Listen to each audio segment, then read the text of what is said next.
And a bit of a developing story for you as we have it coming through is that the opposition National Democratic Congress has finally tabled that petition before the Criminal Investigations Department of the Ghana Police Service, asking the IGP to effect the immediate arrest of Minister for Agriculture Bryan Acheampong. We can now cross over to my colleague Samuel Mbura, who's at the IGP's office, particularly the police headquarters, getting more from lawyer Abraham Amaliba, who's addressing the press. For Agric, Bryan Acheampong, for the unsavory comments that he made during the Easter break.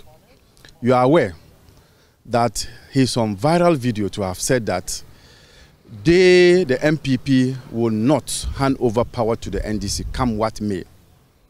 And as lawyers, we are of the view that this comment or his comments on that day border on one, national security, and two, an affront to the Constitution. And as lawyers, we think that the police administration must be interested in this matter, because as stakeholders in this democratic dispensation, we will not sit by for just one person to pass comments that will bring unrest in this country.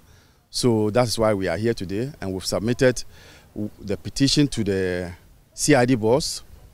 We had a copy for the IGP, and we thought we could have met him.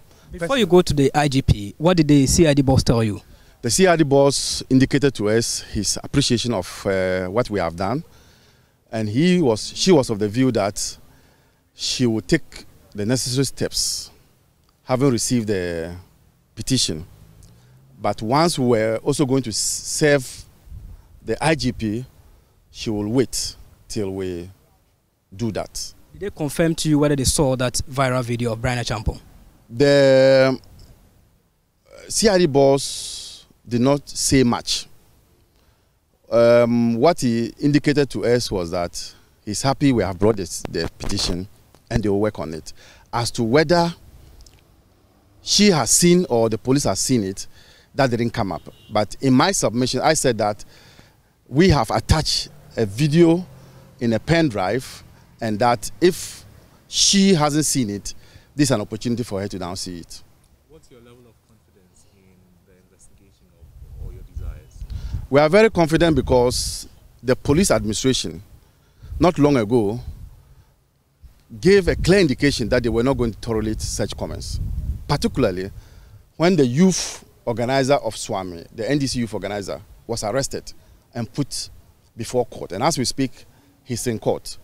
And so we saw that as a mark of good leadership on the part of the police administration. And so what we are doing is not derogating from that. What we are doing is furthering what the police has already started doing. And so we are confident that having started this, the police administration by themselves, clamping down on such speech, they would deal with this matter as well. What was the motive behind going to petition the IGP after petitioning the CID boss?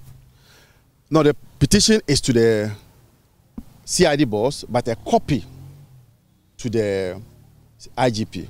And don't forget that the IGP is the head of the police administration. And whatever information or whatever documents you serve on junior officers, he must also have a copy, and that's why we did what we did. Is there any timeline from your outfit concerning the petitioning that the CID or the Ghana Police Service has to act on this issue? And if, so to speak, the service fails to act on your plea, what is the next line of action for the NDC? There's always the reasonable time period. We are not about to tell the police how to do their work. The police are professionals, but there's always a reasonable time period. We'll give them a certain reasonable time. Failure to act on it, we will now take the next step. And the next step, as you are aware, we have copied this to various institutions and very important personalities in this country. We will take up the matter with them. We will let everybody know in this country that the police administration is beginning to be choosy and the police administration is beginning to be biased. But I don't want us to get there. Tell us your attempt to reach the IGP on your petition. What was the challenge? Well, as you may be aware, when we delivered our petition to the the CID boss, the next step was to go to the IGP. And as we approached his office, we actually saw him standing at the car park with some officers. We also saw his car, GP1. And nonetheless, we couldn't go to him directly. We had to go through the reception. And so when we got to the reception, we were told to come to the outer reception, which we did. Now, at the outer reception, we were told that the IGP wasn't there. But you are aware, you as media men also saw him.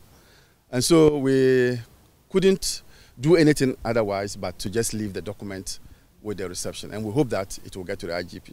What's your interpretation of the behavior, if you like? I am disappointed in the police administration for refusing to let us see the IGP. But I want to give the IGP the benefit of the doubt.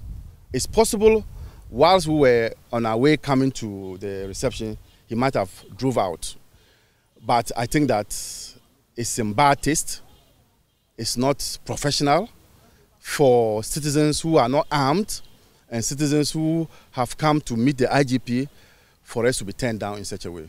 Let me find out from you, did you book any appointment that should be coming to present your petition to him? No, we're not supposed to know that because this is an impromptu matter. It's a matter that we needed attention, and we didn't need to book an appointment for them to give us 3 or 4 days before we come here. This is a matter which needs to be dealt immediately, and we have every right to come to the police administration at any time seeking to see the police administration or the IGP. Okay, so finally from me, as your outfit, as the legal team or the NDC going to keenly follow how this issue unfolds? That is so, and you can see the number of lawyers here. We have 5 here. It's a clear indication of the seriousness we attach to it. We are now going back to re-strategize and see the next step to take. But there are lawyers here who I will detail to make follow-ups on this matter. 2 questions from me. Do you think the IGP evaded receiving your petition? Yes, in some way, because the officers who he was chatting with approached me and clearly indicated that, yes, we should go to the reception from where they will bring us to his office. But for us to get to the reception and for the reception to call his office, and we are being told that he's not on his seat, it's a clear indication of an IGP who was clearly evading our document. Last question. So, you present the copies to other state agencies. What do you expect from them? And if you could list out these state agencies that you copied. Indeed, we feel that this is a matter of national interest. This is not a matter only for the NDC. When this matter came up, you heard civil society organizations speak to it and condemn the comments. And so we've copied the Speaker of Parliament, the Peace Council, the House of Chiefs, that was the National House of Chiefs, Catholic Bishop Conference, the Christian Council, the Chief Imam, and of course the media houses. All right, so Blessed, that is the head of the legal affairs of the NDC, Mr. Abraham Amalba, addressing the media. We first, went to the office of the Director General of the Criminal Investigations Department of the Ghana Police Service.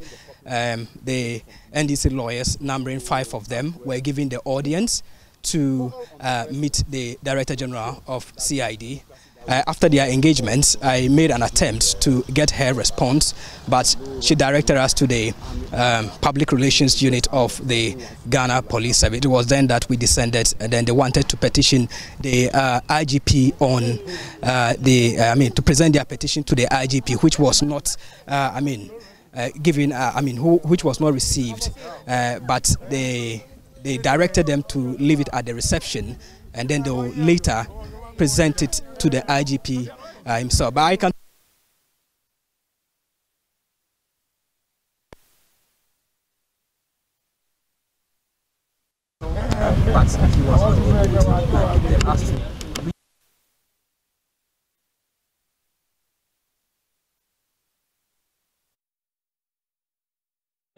And Sami, if you can hear me, it appears we're having some challenges hearing you there. Of course, my colleague Samuel Mbura, who's at the Police headquarters, bringing us live pictures of what's happening now. The NDC's legal team officially placing before the IGP an appeal for the arrest of Minister for Agriculture, Bryan Acheampong. The NDC says his comments have the potential to destabilize this nation. Of course, a reason for which they are tabling that petition. They are equally raising concerns about the posture of the IGP, the fact that the IGP himself was not willing to engage the NDC on their demands, a reason for which the letter has been received by other officers, in spite of the fact that the IGP himself was present at the office when they visited today. These are some of the concerns the NDC is raising as of now. But for those of you who may not be aware of the situation, Bryan Acheampong over the weekend in the eastern region made some comments purportedly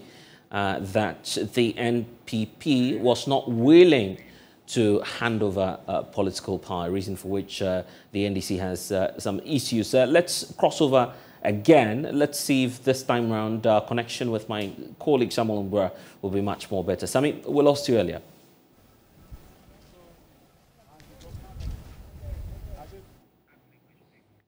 I indicated earlier that we were at the Director General of the Criminal Investigations Department of the Ghana Police Service.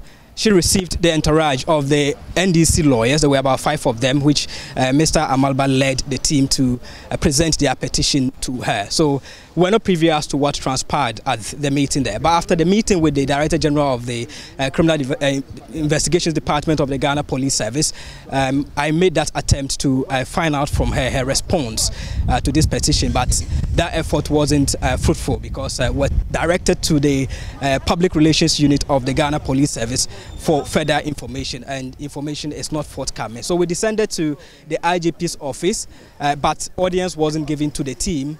They have been told to present the petition or leave the petition at the reception so that they would further send it to the IGP's office. And after that, Mr. Amalba came to address the media. So we've not had a response from the police officially on this statement, but the NDC lawyers say they are not quite happy about the approach by the Ghana Police Administration here at the headquarters. They were expecting that at least the IGP being at the premises of the headquarters should have made that attempt to talk to them, listen to them, and also receive their petition in person. And since that wasn't done, they are not happy about the situation. So you can take it over from me in the studio here. I mean, how about but Sami, if you can hear me, how about the content? Well, it appears we're having some challenges there. But of course, the NDC has been raising a number of issues which is contained in the statement or the petition that's been placed before the IGP. And of course, as part of the concerns, Samuel Mbura will just bring us details of what's contained in that document. We'll, of course, reconnect with him shortly to get some more from Samuel Mbura, my colleague, but we'll do that later on.